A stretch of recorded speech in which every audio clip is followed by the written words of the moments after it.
नेता प्रकट कर देता है अहंकार का नाश करके। तो भक्त संग, भक्त चरित्र, भक्त चरण रज, भक्त चरणामृत, भक्त उच्छिष्टामृत, यही साधन है जिससे हमारे हृदय में दैन्यता आ जाए। मनीष त्यागी जी गाजियाबाद से। राधे राधे। महाराज जी आपके चरणों में कोटि कोटि प्रणाम। महाराज जी आपके द्वारा बताए गए सत्संग में मैं रोज सुनता हूं और उस पर चलने का प्रयास भी करता हूं। महाराज जी आपके बताए एक प्रकरण में श्री कृष्ण जी कहते हैं कि जो मेरा भक्त है मैं उसे विषाद नहीं होने देता, और उसी की पूर्ति हेतु उन्होंने अर्जुन जी को गीता का उपदेश देकर विषाद मुक्त किया। महाराज जी ऐसे ही क्या श्री कृष्ण जी इस कलयुग में मुझे कितना कर्म शेष रह गया है बताएंगे गुरु जी, इसके लिए मुझे क्या करना होगा? कर्म शेष की बात नहीं सोचनी है, जो वर्तमान में समय है उसे कृष्ण चिंतन में लगाओ। मन मना भव मद भक्तो माद्याजी माम नमस्कुरु, भगवान कह रहे। उपदेश देने मात्र से विषाद नहीं गया है। भगवान कह रहे मय्येव मन आधत्स्व मयि बुद्धिम निवेश है, मेरे में मन लगा दे, मेरे में बुद्धि लगा दे तो मेरे में ही निवास करेगा, अर्थात भगवदानंद में रहेगा। केवल उपदेश सुन लेने से विषाद नहीं जाता है, साधन करना पड़ता है, भगवत चिंतन करना पड़ता है। गीता जी अर्जुन को उपदेश नहीं की, अर्जुन को निमित्त बना के हमें उपदेश किया, क्योंकि अर्जुन तो भगवान के नित्य पार्षद है, नित्य जन है, जिनकी जहाँ जूतियाँ रखी वहाँ भगवान बैठे हैं। तो अर्जुन कोई दूसरे थोड़े, वही नर नारायण का अवतार है, भगवान के अवतार है। भगवान ने अर्जुन को निमित्त बनाकर हमें उपदेश किया। जब तक अभी मान लो आप उपदेश सुन लिए, यहाँ से निकले, चिंतन नहीं किया, नाम जप नहीं किया, मनन नहीं किया, तो ये उपदेश वर्तमान में इसी समय तक आपको आनंद देगा। अगर चिंतन मनन नहीं किया तो बाहर विषाद हो ही जाएगा, क्योंकि द्वंदात्मक संसार है, कभी मान कभी अपमान, कभी लाभ कभी हानि, कभी जय कभी पराजय। तो जय में हर्षित हो जाएंगे, पराजय में शोकित हो जाएंगे, लाभ में सुखी हो जाएंगे, हानि में दुखी हो जाएंगे। तो दुखी होना, शोकित होना, यही तो विषाद को प्रकट करता है। तो हमारा चिंतन सदैव उपदेश के अनुसार बना रहे। चिंतन कैसा? भगवान का चिंतन। अनन्यस चिंतयन्तो माम, भगवान कह रहे मेरा चिंतन निरंतर कर। अगर निरंतर चिंतन करोगे तो विषाद की गुंजाइश ही नहीं है। जब हमारा चिंतन जाएगा संसार में तब हर्ष और शोक होता है, और जब चिंतन भगवान में तो आनंद और प्रसन्नता होती है। जब अखंड आनंद है, अखंड प्रसन्नता है, तो विषाद के प्रवेश करने की गुंजाइश ही नहीं। तो भगवान उपदेश कर रहे हैं अनन्य चेता सततम यो माम स्मरत नित्य सा, जो मेरा अनन्य भाव से निरंतर चिंतन करता है। तो यहाँ शोक दुख विषाद की गुंजाइश ही नहीं। मैं निरंतर नाम जप करूं, भगवान का चिंतन करूं, भगवान के गुणों का, लीला का, स्वभाव का चिंतन करूं, तो विषाद की कोई गुंजाइश नहीं है। अति आनंद, अति आनंद हृदय में जब हम भगवान के चरणों का चिंतन करते हैं, नाम का चिंतन, तो वास्तविक आनंद आता है।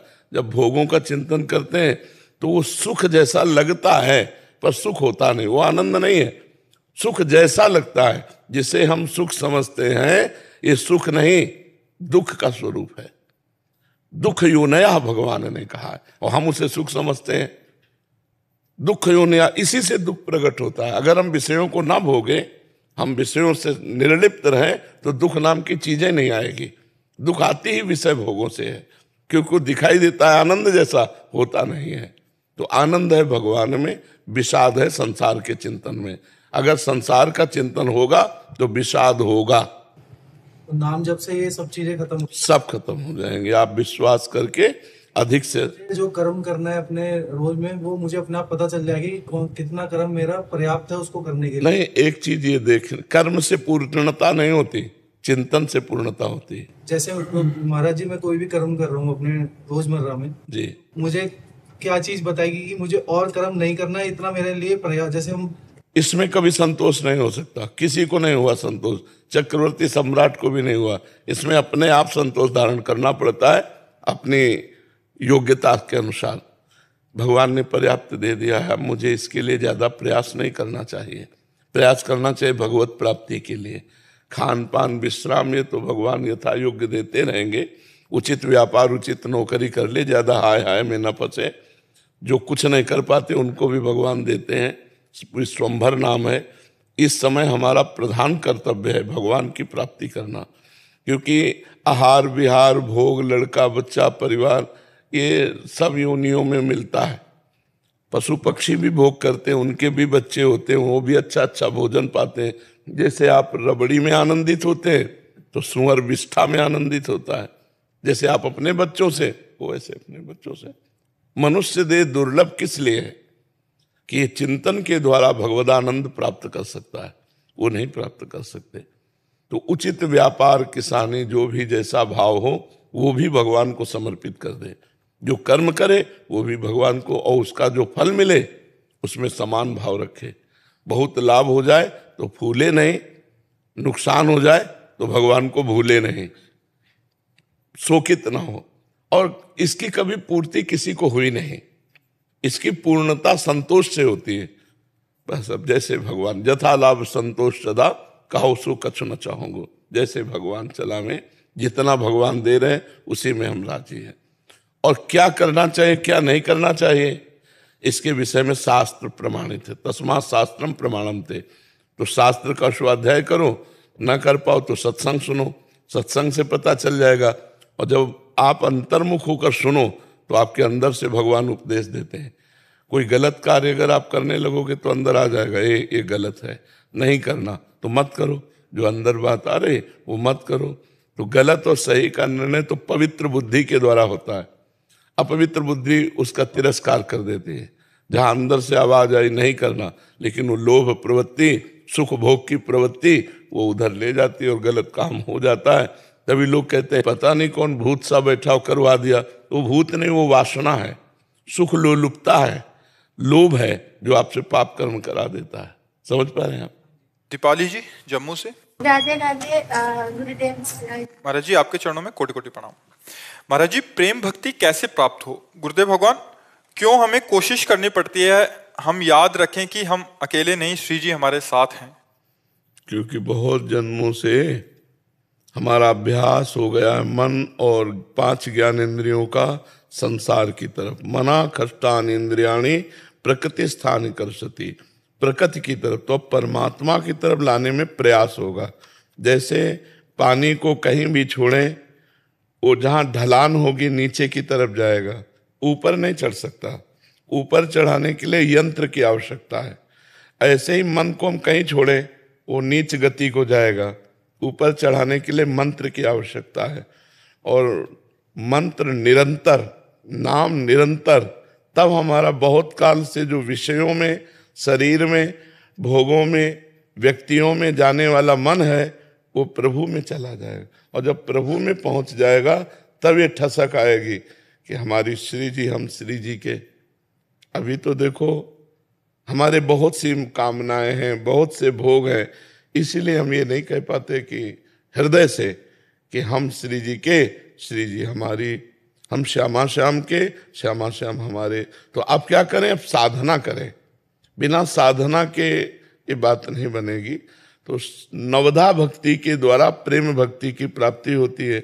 भागवत में नवधा भक्ति का वर्णन है। श्रवणम, कीर्तनम, विष्णु स्मरणम, पाद सेवनम, अर्चनम, वंदनम, दास्यम, सख्य, आत्मनिवेदनम।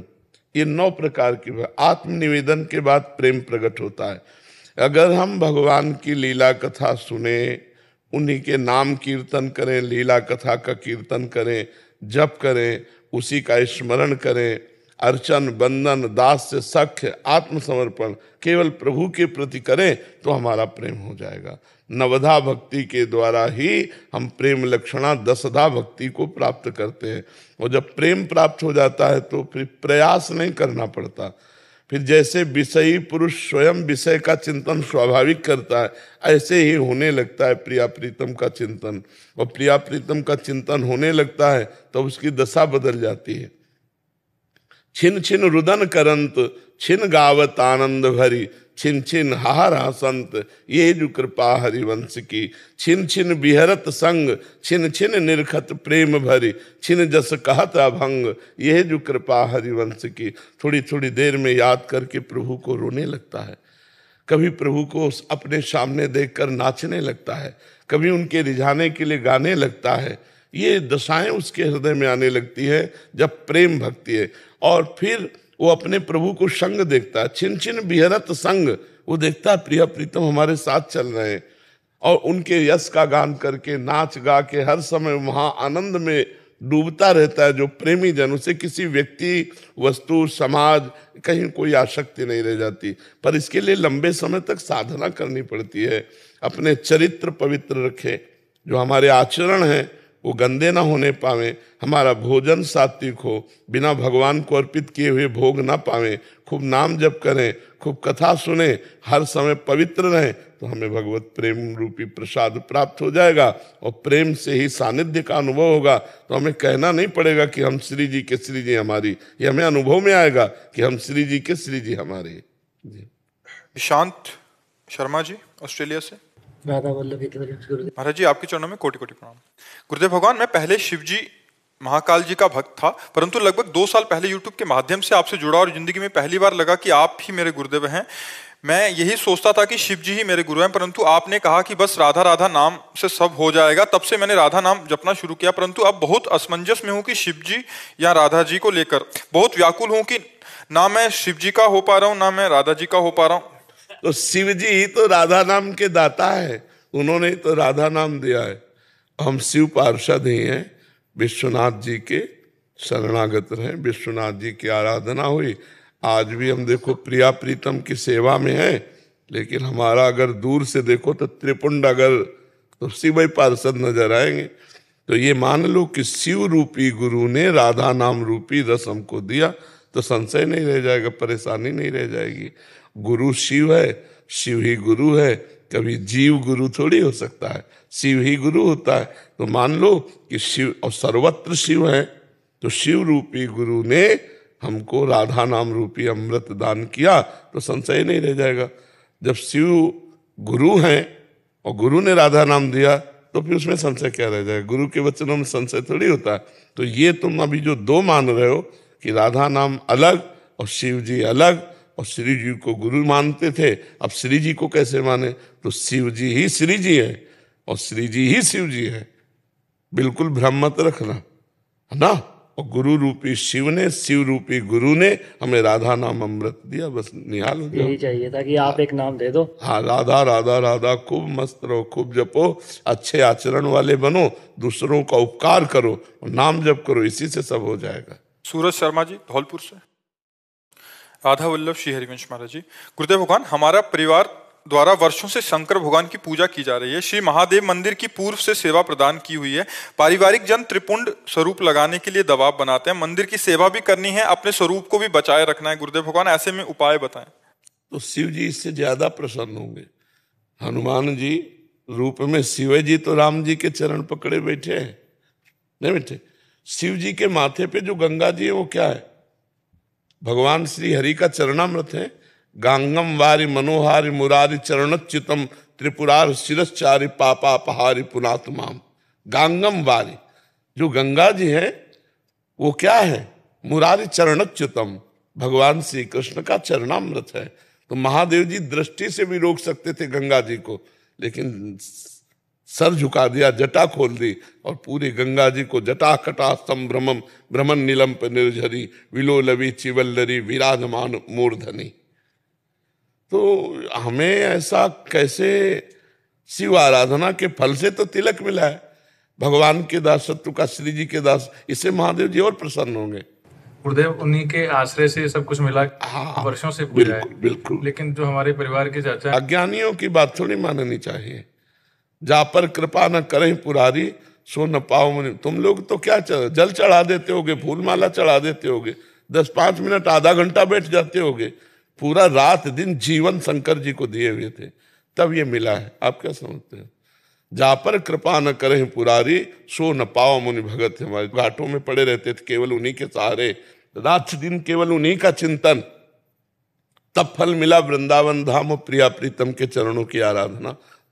श्यामा श्याम के चरणों की प्रीति ऐसे थोड़ी मिल जाती है। सुभाष वैरागी जी रामनगर जी। राधा वल्लभ श्री हरिवंश गुरु जी। महाराज जी, आपके चरणों में कोटि कोटि प्रणाम। महाराज जी, आप कह रहे हैं कि इनके गांव में एक मंदिर है, वहाँ एक संत भगवान रहते हैं जो पूरा साल बाहर नहीं निकलते, कुटिया में ही भजन करते हैं। साल तक पूजा पाठ करने के बाद जब वो कुटिया से बाहर निकलते हैं, सोच स्नान रात को उठते हैं जी लेट, रात्रि में करते होंगे सोच स्नान। हाँ, कुटिया से बाहर निकलते तो पागल वाला रूप बना लेते हैं, किसी से पैसे छीन लेते हैं तो किसी दूसरे को दे देते हैं, ना उनके पास कुछ फोन मकान कुछ अपना नहीं। संतों महाराज की जी, अलग कह रहे हैं अलग कि रहनी है। ये मार्गदर्शन चाहते हैं कि वो किस कोटि के संत हैं। देखो, साल 2 साल में पागल सा रूप बना लेते हैं जी, जैसे नगन आड़ना, सबको गाली देना, जो कुछ बोलते हैं वो सच हो जाता है। हाँ, ऐसे संतों के ऐसे लक्षण पाए गए हैं। कुछ ऐसे संत होते हैं जो आचार्य कोटि के होते हैं। आचार्य कोटि का आपको एक एक आचरण शास्त्र सम्मत मिलेगा, बिल्कुल आपको सब कुछ समझ में आएगा। और कुछ होते हैं अवधूत कोटि के, कि समझ में नहीं आएगा कि साधु भी है कि पागल है। वैसे में नहीं आता जी। हाँ, तो वो अवधूत कोटि के महापुरुष होते हैं, उनमें कोई कमी नहीं होती। पर वो ऐसे जानबूझ करके पागलों जैसा आचरण, क्योंकि शास्त्र आदेश करता है। आज गांव के पागल करने लग जाते हैं उनको। हाँ, ऐसा है। वहाँ लगा रहते हैं, कभी बाहर, कभी जीट रोड के बीच में जैसे गाड़ी चल रही है बीच में से ऐसे घूमते हैं। हाँ, अलग अलग कोटि के। अपने को चाहिए कि बच के रहे और उनको उनकी निंदा न करे, उनके प्रति भगवत भाव रखे। ऐसे 2 प्रकार के महापुरुष पाए जाते हैं, एक आचार्य कोटि के और एक होते हैं अवधूत कोटि के।